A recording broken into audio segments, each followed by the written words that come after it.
أعوذ بالله السميع العليم من الشيطان الرجيم.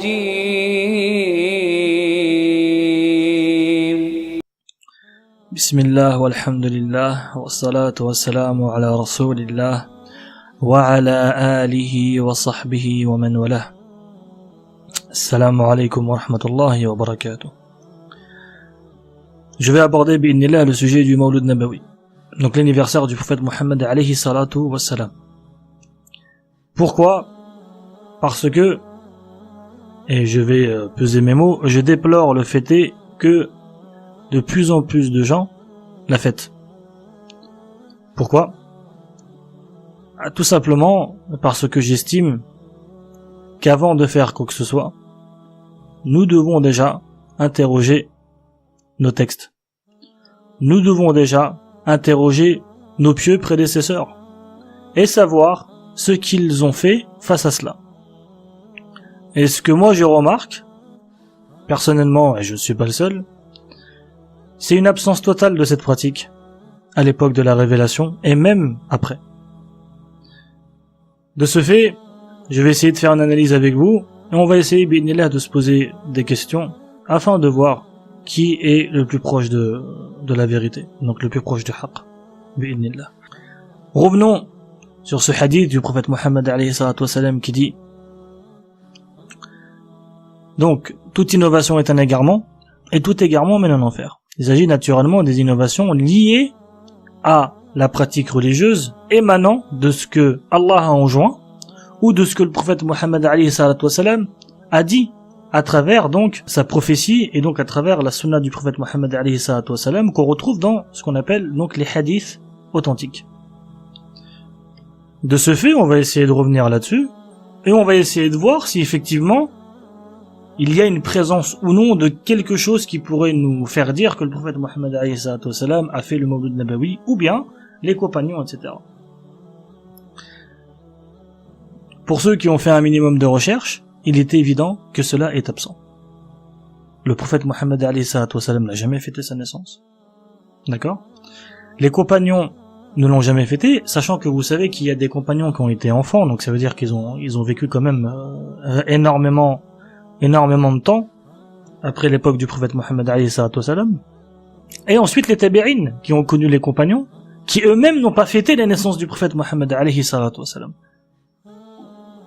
Dans ce cas, j'aimerais qu'on m'explique sous quelle logique et au nom de quoi nous serions, pas forcément dans l'obligation, mais au nom de quoi en tout cas, nous devrions fêter sa naissance. Ça c'est une question que je me pose et que je vous pose.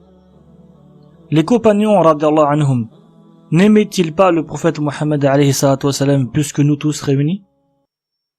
N'avaient-ils pas une crainte beaucoup plus élevée que nous vis-à-vis d'Allah subhanahu wa ta'ala et beaucoup plus profonde?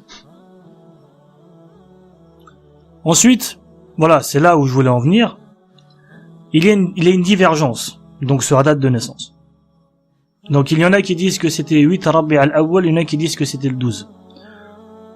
Ça prouve bien que si c'était important pour les compagnons, la date serait fixée, eux-mêmes l'auraient fêté, ou alors auraient créé un événement pour ce jour-là.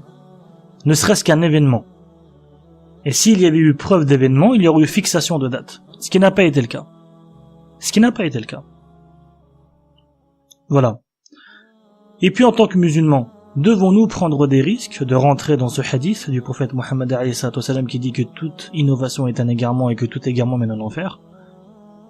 Nous avons déjà du mal à appliquer ce qui est recommandé ou obligatoire et qui est cité dans les textes authentiques. On a déjà du mal à appliquer ça. On va commencer à s'inventer des choses. Par Allah, ce n'est pas sérieux. Il y en a qui vont me dire, oui, mais un savant qui a dit que le premier des savants, c'est le prophète Mohammed alayhi salatu wassalam. Comme le prophète Mohammed alayhi salatu wassalam a dit, les savants sont mes héritiers. Les savants sont censés nous rapprocher de ce qu'a fait le prophète Mohammed alayhi salatu wassalam et ses compagnons. Point final. Ni plus ni moins. Si un savant nous autorise, il s'est trompé. Pourquoi? Parce qu'il appelle à une chose que le prophète Mohammed alayhi salatu wassalam n'a pas fait. Il appelle à une chose que les compagnons n'ont pas fait. Et où eux non plus n'ont pas appelé à le faire. Ainsi que les tabi'in. Par Allah, soyons raisonnables. Soyons raisonnables. Qu'est-ce qu'on veut? Est-ce qu'on veut un islam authentique, avec évidemment les méfaits de l'époque dans laquelle on vit? On est le fruit de notre époque, certes, mais nous devons suivre la religion d'Allah telle qu'elle a été révélée à travers la prophétie du prophète Mohammed alayhi salatu wassalam. Pourquoi les compagnons ont-ils été choisis?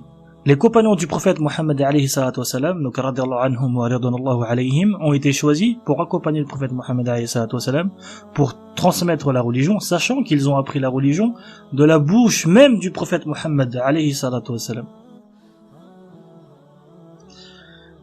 Tout ce que je peux dire après ça, c'est utilisons nos cerveaux. Awalan, utilisons nos cerveaux. Et thani'an, craignons Allah subhanahu wa ta'ala. Barakallahu fikum wa salamu alaykum wa rahmatullahi wa barakatuh.